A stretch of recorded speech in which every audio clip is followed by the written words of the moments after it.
Sa inaasang dagsa na mahigit 28 milyong estudyante sa susunod na linggo, kamusta kaya ang classroom student ratio ng ilang pampublikong paaralan sa Metro Manila na may pinakamalaking populasyon? Nakatutok si Von Aquino.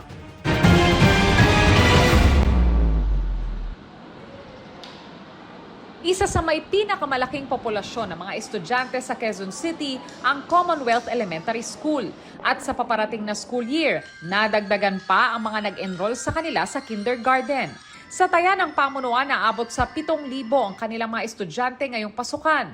Dahil dito, kinakailangan pa nila ng 2 silid-aralan. Sa ngayon, ang classroom to student ratio nila ay 1:20-25 sa kinder, 1:35-40 sa grades 1, 2 at 3, at 1:40-45 naman sa grades 4, 5 at 6. Meron pa kasi mga rooms na maluwang, big rooms. Na kung i-divide po yun, magkakasya po yung 20 kinder pupils saka another 20 dun sa kabila, there's a division.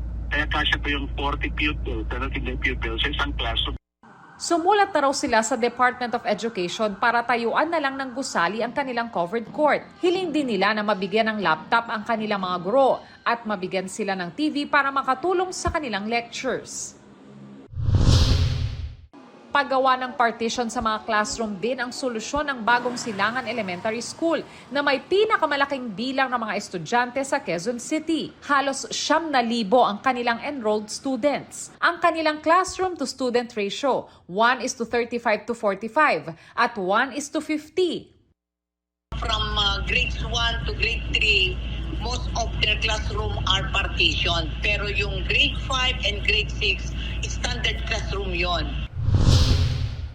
Ito yung covered court ng Bagong Silangan Elementary School na naisana ng kanilang pamunuan na makonvert bilang multipurpose building. Kapag daw kasi nangyari ito, magkakaroon sila ng 12 karagdagang classroom na makakatulong nila para naman mabawasan yung dami ng mga estudyante sa kada silid-aralan.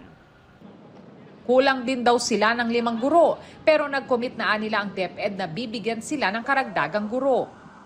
Habang yung teacher ay wala pa, ang ginagawa namin ay nag-a-assign kami ng mga special teachers to handle those on leave or nakatransfer ng mga teachers. Sinusubukan pa namin kunan ng pahayag ang DepEd kaugnay sa mga pangangailangan ng mga paaralan. Pero nauna na nilang sinabi na 9,000 classrooms ang inaasahan nilang matatapos ng DPWH ngayong taon. Von Aquino, Nakatutok, 24 Oras.